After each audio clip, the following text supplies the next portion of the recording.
하나님의 요청입니다. 한 번 더 합시다. 기도는 예비된 복이 있습니다. 다 준비해 놓고 기도해라 요구하시는 겁니다. 하여튼 우리 늘 기도하면서 하나님의 살아계심을 날마다 풍성히 경험하게 되기를 바랍니다. 자, 이걸 제가 들 때는 어떤 의미죠? 역시 또 나왔습니다. 여러분 이미 게시판에 보셨겠지만 지난주에 한수진 권사님이 이독했습니다. 그리고 5번으로 이름이 한 번 더 올라갔고요. 이에 뒤질세라. 제가 볼 때 식음을 전폐했던 것 같아요. 두문불출하고 권오승 권사님 이독했습니다. 6등으로. 저희 집 사람하고 통하는데 이거 읽는다고 아무것도 안 했대요. 그냥 앉아서 성경만 읽으셨대요. 우와. 목숨을 걸었습니다. 성경 읽는데. 과연 럭키 세븐 7번째는 누굴까요? 김형기 집사님. 의도된 바는 아니겠지만 그래도 주중에 와서 이렇게 교회 공사 돌아보고 돕고 하시면서 틈틈이 재정부실 들어가서 성경을 혼자 계속 보시더라고요. 그러더니 7번 당첨됐습니다. 축하드립니다. 하여튼 우리 말씀 많이 읽고 기도하면서도 은혜 받고 말씀 읽으면서도 은혜 받고 오직 은혜로만 사는 저와 여러분 되었으면 좋겠습니다. 자, 오늘은 하나님은 영이시니 예배하는 자가 영과 진리로 예배할지니라 이 말씀을 가지고 다음 주까지 2번에 걸쳐서 하나님을 경험하는 예배에 대해서 나누고자 합니다. 하나님을 경험하는 예배. 그리고 맞다. 오늘 성김 목장 우리 박수 한번 보냅시다. 성김 목장. 이름 따라가네요. 맞죠? 성민. 거룩한 백성은 아니고 저는 그래 생각하고 있습니다. 민첩할 민자를 쓰지만 보통은 백성 민자를 많이 쓰거든요. 거룩한 백성으로 살아야겠다. 이름 따라 그런 마음을 갖게 되는 거죠. 섬김 목장. 우리는 섬기며 살자. 그래서 정말 그 이름 따라 하고 싶어서 그 팀 안에서 목장 안에서 선한 계획을 했다고 하네요.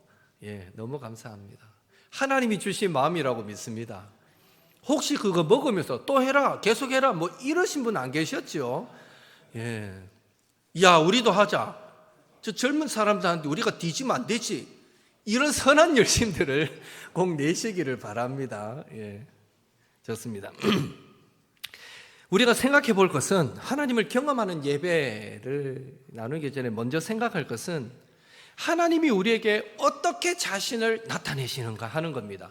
대체로 크게 2가지 방법입니다. 하나는 초월적이고 능력이 많으신 모습으로 나타나시고요. 다른 하나는 인격적이고 내재적인 모습으로 나타나십니다. 크게 2가지입니다.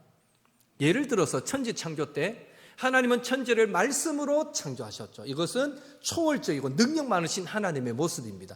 창조해 놓으신 에덴 동산에 아담이 혼자 있는 것, 홀로 있는 것 외롭게 보셨어요. 안 됐다. 그렇게 여기시고 하와를 만드시잖아요. 그 하나님은 인격적이신 하나님, 내재적이신 하나님의 모습입니다. 또 모세의 경우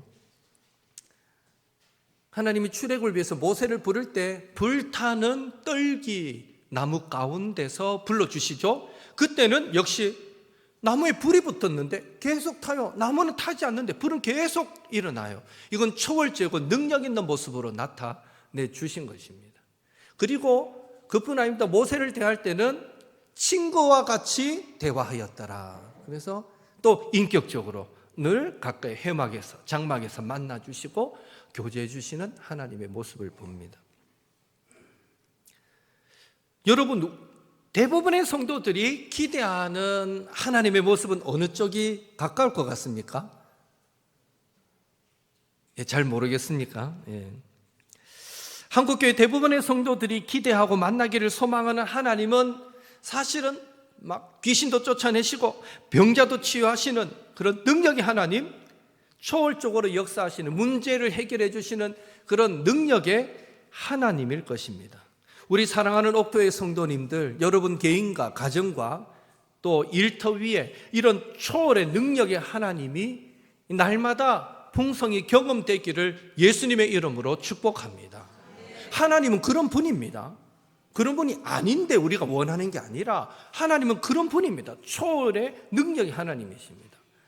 그래서 우리 삶 가운데 그렇게 경험되기를 원합니다. 그런데 우리는 그것만 기대하면 안 된다는 거죠. 더불어 우리 모두에게 우리와 함께 하시는 하나님, 우리 안에 계시는 하나님, 우리와 함께 기뻐하시고 즐거워하시고 또 우리와 함께 아파하시고 슬퍼하시는 인격적인 하나님도 때마다 일마다 경험하시기를 예수님의 이름으로 축원합니다. 예수님은 분명히 말씀하셨습니다. 마태복음 18장 20절에 두세 사람이 내 이름으로 모인 곳에는 나도 그들 중에 있느니라. 그러니까 그들 중에 있느니라. 주님은 능력 베풀고 은혜 베풀기 이전에 우리와 함께 하기를 원하시는 분입니다. 우리 가운데 계시기를 원하시는 분입니다. 하나님이, 예수님이 우리가 있는 그곳에 계시면 필요에 따라 능력도 나타나고 기적도 일어나겠지요. 그러나 오늘은 능력의 하나님, 초월의 하나님에 집중하기보다는 함께, 우리가 있는 그곳에 함께 하시는 하나님, 임재하시는 하나님에 대해서 조금 집중해서 말씀을 나누겠습니다. 하나님의 임하심을, 하나님의 임재를 경험하는 예배는 어떤 예배일까요? 네 가지입니다. 네 가지. 제가 말이 좀 빠릅니까? 그렇지는 않지요. 요래해야 오늘 끝이 납니다.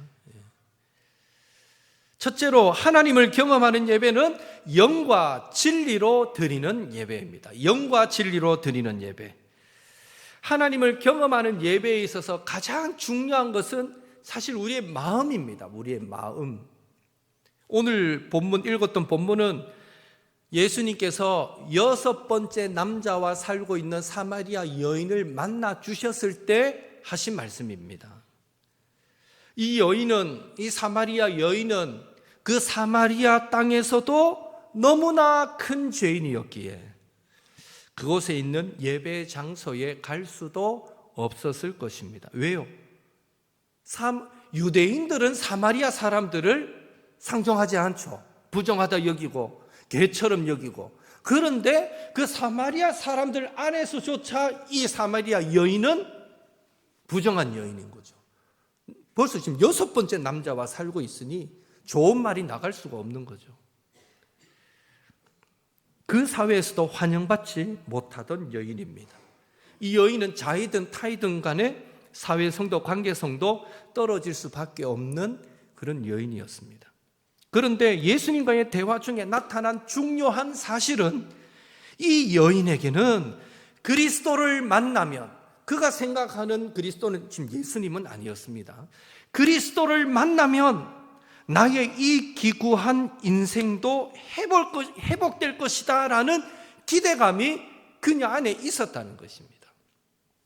그래서 예수님께 묻습니다. 유대인들, 당신들은 예루살렘에서 예배하지요. 우리는 여기서 합니다. 그랬더니 예수님께 그녀에게 뭐라고 말합니까? 아니야, 예배는 영과 진리로 하는 거야 라고 말씀해 주십니다. 예수님께서 굳이 유대인들이 꺼리는 그 사마리아를 지나가시려고 한 것은 이 사마리아 여인에게 이 말씀을 하고 싶었기 때문입니다. 예배는 영과 진리로 하는 거야. 하나님의 임하심을, 하나님의 임재를 경험하는 것은 장소가 중요하지 않아. 시스템이 중요하지 않아. 직분도 중요하지 않아. 누가 설교를 하고 있고, 누가 예배팀이고, 누가 찬양 인도자냐, 이런 것도 중요하지 않아. 진짜 중요한 것은 지금 네가 어떤 마음과 태도로 그 예배에 동참하고 있느냐야. 너 자신이 영과 진리로 예배하고 있느냐가 중요해. 너는 어떤 기대감과 어떤 사모함을 가지고 얼마나 정성과 열정을 다해 그 예배에 참여하고 있니? 라고 지금 예수님은 사마리아 여인에게 말씀하고 계신 것입니다. 초대형 교회, 메가처치라고 하는데 초대형 교회에서 찬양 인도를 하시던 한 목사님의 간증입니다. 그 세미나, 우리 셀 세미나 가셨던 분은 심준호 목사님 강의를 들었을 텐데, 그 심준호 목사님의 간증인데요, 그분 말에 의하면 찬양 사역자의 최고의 단점은 다른 사람이 찬양을 인도하면 은혜를 받을까요? 못 받을까요? 찬양 사역자의 자기가. 그런데 찬양 사역자의 최대 단점은 다른 사람이 찬양을 인도할 때 잘 은혜를 못 받는다라는 거랍니다. 이해가 됩니다. 왜요? 저 찬양은 다음에 저렇게 연결하면 안 되는데 자기는 많은 생각이 있기 때문에 저기서 후렴으로 연결하고 한 번 더 코드를 딱 업한 다음에 악기들이 딱 빠지고 목소리로 한 번 쫙 부르고 나서 다시 피아노가 들어오고 드럼이 들어오고 쫙 올라가서 딱 끝내야 되는 건데, 뭐 이런 생각들이 있다는 거예요, 찬양 인도자들은. 그리고 앞에 찬양 인도자가 멘트를 해도요, 저기서 저 멘트는 아니지, 이 생각부터 든답니다. 아는 게 병입니다, 맞죠? 그런데 어느 날 그 교회에 하늘에 속한 사람이라는 책을 쓴 이 윈 형제, 중국 사람입니다. 중국 교회 성도들, 핍박받는 성도들의 얘기인데, 그 윈 형제의 스승이라고 하는 수 형제가 그 섬기는 교회에 강사로 왔습니다, 초대되어서. 그래서 이 목사님도 나도 오늘 은혜 받아야지 하고 예배 이제 시간이 되어서 딱 예배당 문을 열고 들어갔는데, 해필 오늘 저 목사님이 찬양을 인도를 해, 이래 된 거예요. 평소에 찬양 스타일이 자기와 너무 다른 목사님이 있었고, 유독 그 사람이 인도할 때마다 마음이 불편하고 은혜를 못 받던 그 목사님이 하필이면 그날 찬양 인도를 하고 있더래요. 문 열고 들어가면서부터 마음이 좀 불편했대요. 그래도 자리에 앉아서 기도를 하는데 하나님이 주신 마음이, 감동하시는 마음이, 그래도 오늘은 어느 때보다도 더 최선을 다하여 정말 사모하는 마음으로 간절히 예배 드려봐라 하는 이 마음을 주시더래요. 그래서 그날 하나님의 그 베푸실 은혜를 사모하면서, 임재를 기대하면서, 또 수 형제를 통해서 선포될 그 말씀을 기대하면서 그렇게 간절한 마음으로 정말 그 예배의 그 찬양에, 평소 같으면 잘 안 되던 찬양이지만 그분이 인도할 때 그래도 최선을 다해서 정말 은혜를 사모하면서 그 예배에 임했다고 합니다. 그런데 그날 바로 그 목사님이 그 자리에서 자기 인생을 바꿀 만한 하나님의 비전을 발견했다고 합니다. 그 예배를 통해서 한국 교회 예배를 향한 강렬한 메시지를 그가 받고, 그래서 예배가 끝나고 그 은혜, 그 받은 메시지가 너무 크고 그 은혜가 너무 커서 그 자리를 떠나지 못하고 모두가 나간 이후에도 사모와 둘이서 그 자리 그대로 남아서 자기가 받은 찬양 가운데, 말씀 가운데 받은 비전을 사모와 나누고 둘이서 눈물로 기도했다라는 그 간증을 나눈 적이 있습니다. 비록 자기 마음에 들지 않는 찬양 인도였지만, 여전히 그분의 인도가 마음에 들지 않았지만, 자기와 찬양 인도 방식도 너무나 달랐지만, 그 시간 여전히 일하실 하나님에 대한 마음을 가지고 그 자리에서 예배했을 때 자기 인생 예배, 인생을 바꿔놓는 역사가 그 시간에 일어났던 것입니다. 이처럼 하나님의 임재를 경험하는 예배는요, 환경과 상관이 없고 반주가 틀리고 화음이 맞지 않고 박자가 틀리는 상황 가운데서도 우리가 얼마나 영과 진리로 예배하느냐에 달려 있다라는 것입니다. 결국 하나님의 임재를 경험하는 예배가 되려면요, 나의 방식이 아니라 영과 진리라는 하나님의 방식을 쫓아가야 합니다. 뭐가 맞고 틀리고의 문제가 아니라 하나님의 방식을 쫓아서 예배할 때 우리는 하나님의 강력한 임재를 경험하게 될 줄로 믿습니다. 둘째로 하나님을 경험하는 예배는요, 하나님과 연합하는 예배입니다. 어떻게 연합되는가가 중요합니다. 요한복음 17장 21절 같이 있습니다. 아버지여, 아버지께서 내 안에, 내가 아버지 안에 있는 것 같이 그들도 다 하나가 되어 우리 안에 있게 하사 세상으로 아버지께서 나를 보내신 것을 믿게 하옵소서. 아멘. 삼위일체 하나님을 본받아서 먼저 우리가 하나 되고 그 하나된 모습으로 하나님 안에서 예배할 때, 영과 진리로 예배할 때 우리는 하나님의 임재를 경험하게 되는 것입니다. 그래서 우리는 하나님의 임재를 느끼는 그런 예배를 위해서 먼저 성령의 하나 되게 하신 것을 힘써 지키기 위해서 기도하고 노력해야 됩니다. 그래서 하나님께 예배하기 전에 잘못한 것이 있으면 돌아가서 형제에게 사과하고 용서를 구하고 관계를 회복한 다음에 오라는 말씀도 있잖아요. 하나님의 임재가 있는 예배를 경험하고 싶으면 먼저는요, 성령이 하나 되게 하신 것을 힘써 지키기 위해 기도하고 노력해야 하고요, 더불어서 우리가 예배하는 자리에 강력한 성령의 기름 부으심이 있기를 사모하여서 우리는 늘 예배를 준비할 때 의에 줄이고 목마르오니 성령의 기름 부어 주옵소서. 이 예배가 하나님의 임재를 경험하는 예배 되게 하옵소서. 우리는 늘 기도해야 하는 것입니다. 셋째로 하나님을 경험하는 예배는 하나님의 말씀과 그에 대한 반응이 있는 예배입니다. 다시 말해 하나님을 경험하는 예배는 하나님과 우리 사이에 쌍방의 의사소통이 이루어지는 예배가 되어야 한다라는 것입니다. 하나님이 우리에게 말씀하실 뿐만 아니라 우리도 하나님의 말씀에 아멘하고 순종하고 반응하는 것, 이것이 하나님의 임재를 경험하는 예배입니다. 가령 수요 기도회가 끝이 나고 하나님께서 내 마음에, 여러분 마음에 내가 기도를 좀 더 하고 싶다라는 마음을 주셨다고 하십시다. 그럼 어떡합니까, 여러분은? 그 자리에 그대로 더 기도하십니까?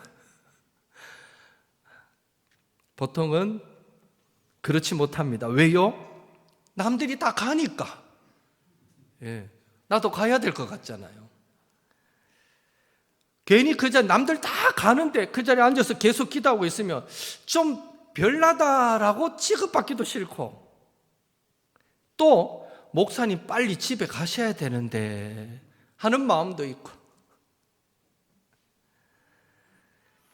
그러나 하나님께서 기도하라 라는 감동을 주시면 그 즉시 기도하는 것이 하나님을 경험하는 예배입니다.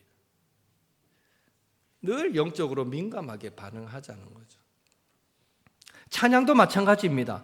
생전에 그런 적이 없는데 어느 날 찬양을 하는데 자리에서 일어나서 찬양하고 싶어요. 그럼 어떻게 해야 됩니까? 일어나면 되죠, 뭐죠. 그런데 대부분은 어떻습니까? 감동을 주시는 하나님께 하나님이 우리 교회 분위기를 잘 몰라서 그러시는 것 같은데 하고 거절해버리는 경우가 더 많습니다.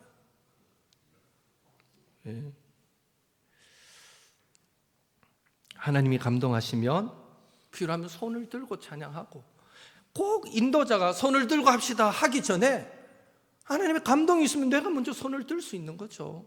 감동이 있으면 내가 먼저 일어날 수도 있는 거죠. 말씀을 들을 때도 마찬가지입니다. 하나님의 말씀이 참으로 옳습니다. 그 말씀이 내 삶 가운데 이루어지기를 소망합니다. 이런 간절함이 생겨서 아멘 하고 싶은 이 감동을 주시는데 여러분 어떡합니까? 아멘 하시잖아요.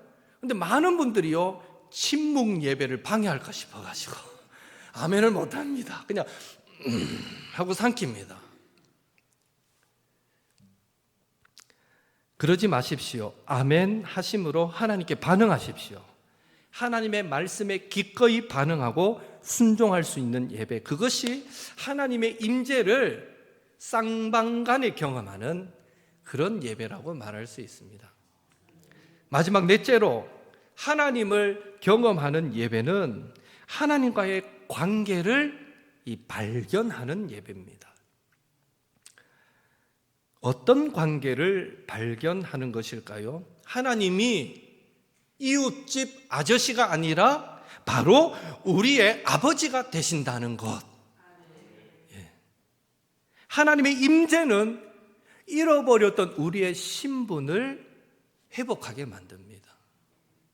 사탄의 노예로 살아가는 우리를 하나님의 자녀로 살아가게 하고, 종이 아니라 아들로, 자녀로 살아가게 해줍니다. 하나님의 임재를 경험하는 예배가 그렇게 우리를 만듭니다.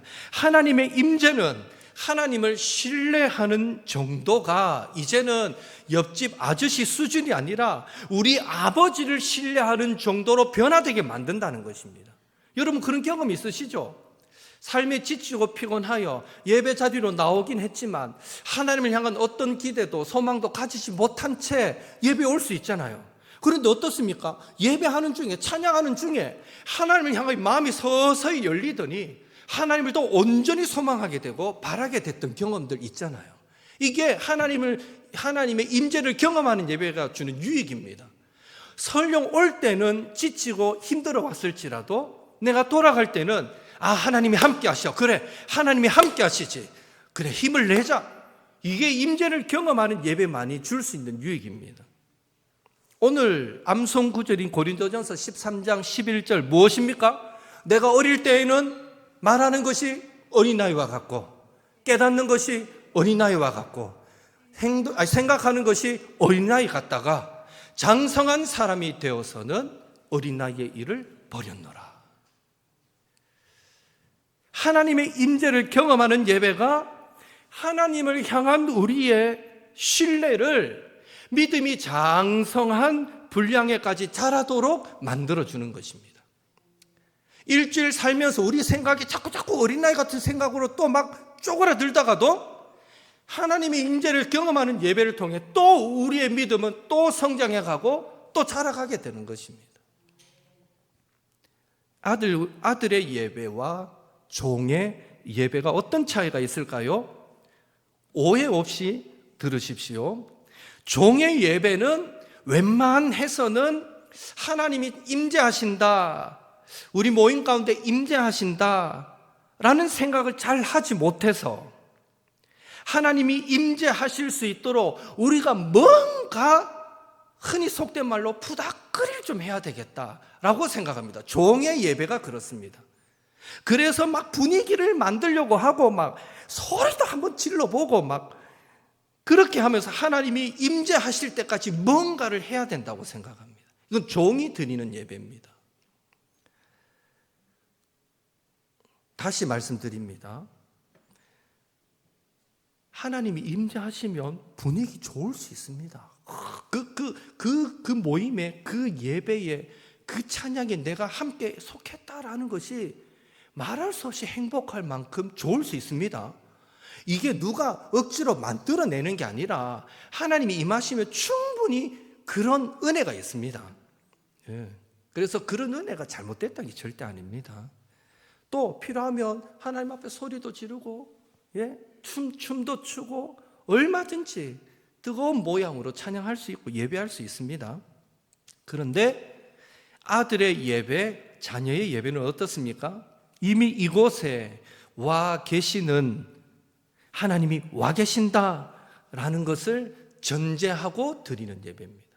종의 예배는 하나님 우리 예배 가운데 함께 하시나 라고 수준에서 드리지만, 아들의 예배는 이미 아버지이신 하나님은 이곳에 함께 하셔 라는 전제에서 드리는 예배라는 것입니다. 당연히 예배하는 마음의 자세도 달라질 것입니다. 억지로 꾸미지 않아도, 뭔가 푸닥거리 하듯이 하지 않아도 우리의 예배는 영과 진리로 드리는 예배, 더 깊이 하나님 안으로 들어가는 복된 예배가 될 줄로 믿습니다. 어느 교회나 예배 때 앞자리가 먼저 찹니까? 그 뒷자리가 먼저 찹니까? 감사합니다. 앞자리 할까 싶어서 보통 그렇습니다. 제가 부교역자로 있어봤던 모든 교회가 그렇습니다. 딱 강대상 중앙자리가 제일 없습니다. 이렇게 비어 있습니다. 보통은. 예. 그런데 몰라요. 부담스러운가요? 제일 앞자리는? 장로님 오늘 이거 순서로 돌아가면서 앉았는데 좀 어떻습니까? 저쪽에 앉는 거하고 여기 앉는 게 차이가 있습니까? 아무 상관없습니다. 양 집사님은 어떻습니까? 그 자리 평소 잘 안 앉는 자리잖아요. 느낌이 어떻습니까? 아, 할렐루야. 예, 앞으로 앞에 앉으십시오. 좋으니까. 예. 저도 뭐 나면서부터 교역자는 아니잖아요. 평신도로 대학 졸업하고 신대원 이제 2학년 때까지는 평신도로 지내면서 예배 드릴 때 저도 성도로 있을 때 앞자리 앉아 봤거든요. 아, 부담돼요, 사실은. 진짜 목사님이, 저는 제 모교회가 서문교회니까 얼마나 커요, 본당이. 강대상하고 앞에 첫 자리까지도 꽤 돼요, 거리가. 그런데도 앞자리 앉으니까요, 제 느낌이 그래요. 목사님이 바로 내 앞에 딱 서가지고 바로 앞에서 말씀하시는 것 같더라고요. 그만큼 긴장이 되고 좀 부담됐다라는 느낌이 저한테 있습니다. 예. 또 다르게 말하면 저 앞자리는요, 절대 졸 수 없는 자리. 딱 눈을 뜨고 집중할 수밖에 없는 자리이기도 합니다. 그런데 놀랍게도 앞자리가 선착순으로 찰 때가 있습니다. 언제일까요? 우리 교회는 아직까지 막 활성화해서 그런 행사를 해보지는 않았지만 보통 큰 교회들은 성탄 전야나 성탄 전날 발표를 합니다. 성탄 축하 발표, 주일학교에서 준비해가지고. 그러면 손자, 손녀들, 아들, 딸들이 준비했는 성탄 발표하니까 그거 보는데 저 뒷자리 가가 보실 분 있습니까? 아이고, 평소에 뒷자리에서 조시던 분들도요, 그날은요, 1시간 전, 교회 안에서도 자리 맞는 역사가 막 일어나요. 그날은 미리 와가 막 가방 갖다 놓고, 심지어 부목사인 저도 그랬어요. 우리 딸내미들 뭐 할 때, 막 부끄러운 것도 모르고 앞으로 막 뚫고 나가가 심지어 자리가 없으니까 이 앞에까지 와가 바닥에 앉아가지고 이래 핸드폰 들고 찍고 앉았습니다. 저도 그랬어요. 얼마나 열과 가는지 몰라요. 막 할아버지 할머니들 다 앞으로 나가 사진 찍고 아버지 어머니들 심지어 교회 안 다니는 부모들도요 제일 앞자리에 와가 앉아 있어요. 그거 본다고. 정말 난리가 아닙니다. 그럴 때 보면 평소에 우리가 예배를 드릴 때 하나님의 임재를 그만큼 사모했다면 아마 우리 인생 가운데 난리가 나도 10배번은 더 낫겠다 이런 생각이 듭니다. 하나님은 우리가 예배하는 지금 이 자리에 함께 계시는 줄 믿습니다. 우리가 목장으로 모일 때에도 함께 하시는 줄로 믿습니다. 앞으로 우리가 모여 예배할 때마다 그곳에 아버지로 함께 계실 줄로 믿습니다. 그 하나님 아버지의 위로가 필요하십니까? 그 아버지 하나님의 도우심이 필요하십니까? 그렇다면요, 멀뚱히 저 멀리 서 계시지 마시고 아버지 하나님께로 더 가까이 나아가십시오. 그리고 그 아버지 하나님의 품에 안기십시오. 또한 뒷자리가 절대 나쁘다는 얘기가 아닙니다. 오해 없이 들으십시오. 그리고 우리의 간절함이 있다면, 하나님의 위로, 하나님의 도우심이 간절하다면 우리의 간절함이 자연스럽게 앞자리를 찾게 만들 것이고, 우리의 간절함이 자연스럽게 졸음도 이기게 만들 것이고, 우리의 간절함이 자연스럽게 잡념도 사라지게 만들 것입니다. 간절한데 무슨 졸음이 와요? 여기서 결판 안 내면 난 죽겠는데, 하나님 여기서 만나야 되는데, 그런 간절함. 궁극적으로 우리의 예배가 하나님의 임재에 잠겨서 세상과 나는 간 곳 없고 구속한 주만 보이도다. 정말 우리의 예배가 주님만 보이는 그런 예배로서 세상이 줄 수 없는 참 평강, 위로를 맛보는 그런 복된 예배가 되시기를 예수님의 이름으로 축원합니다. 야, 58분 시간이 너무 많이 됐네요. 이 시간에 옆에 분 딱 손잡고 오늘 목장으로 또 뭐 이래 뭐 하기는 그렇고 옆에 분 손잡으십시오.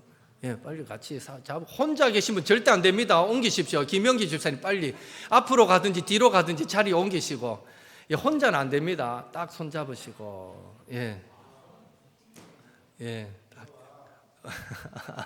빨리 가세요. 빨리.